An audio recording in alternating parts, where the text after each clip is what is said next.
Okay, so I just finished pulling the power supply out of that Zenith Allegro console.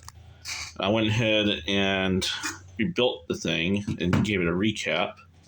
So you can see here the components I pulled out. I couldn't find the diodes I pulled out, but I redid the wiring, and one of the things I did was I got rid of this crappy old two-prong power cord, and it doesn't look that bad, but I want a three-prong power cord. Gives me better grounding on the whole system. So throw that away. So I took that out. I got me one of these three-prong power cords that I don't have to worry about breaking by scooting up the console to the wall. In addition to that, I was noticing when I turned it on the first time, it was giving me a lot of 120 hertz hum. So I think this is bad.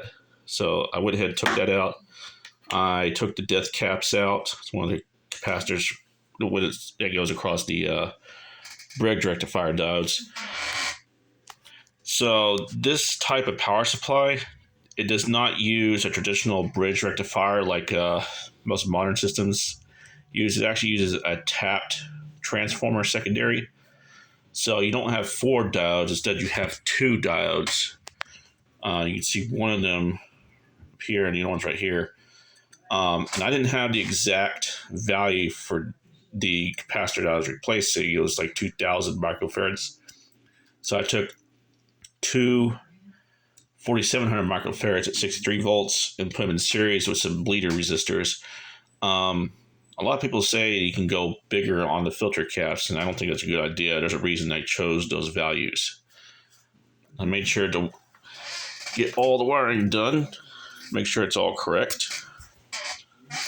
So one end goes into the receiver, and the other end goes into the turntable.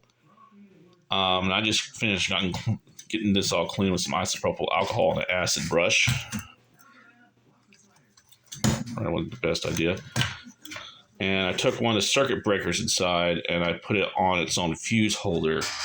So that's not actually a fuse, that's a circuit breaker. So it automatically resets itself if something goes wrong with the circuit. And speaking of the turntable, get this out of the way.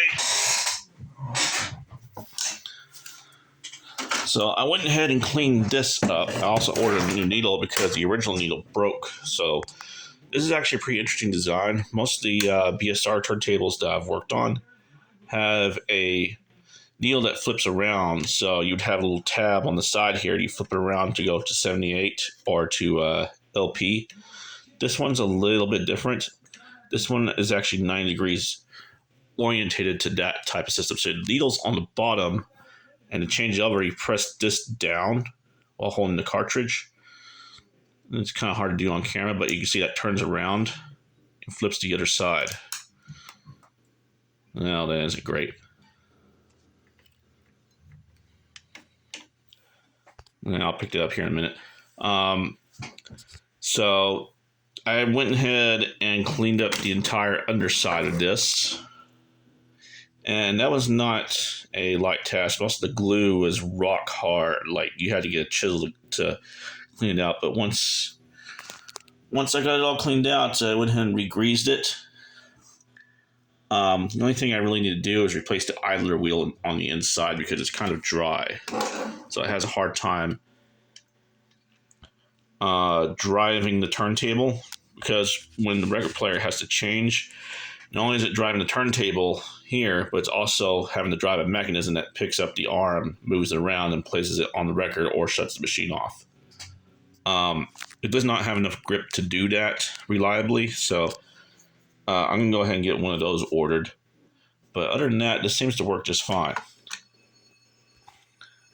Other than the thing falling off, I'll find that here in a minute. I'm also going to go ahead and glue this down. You see this is kind of popping up. That can damage one of my records if I'm not careful. Get it cleaned up so it looks pretty. And I'll post a video on that when I get the rest of it hooked up.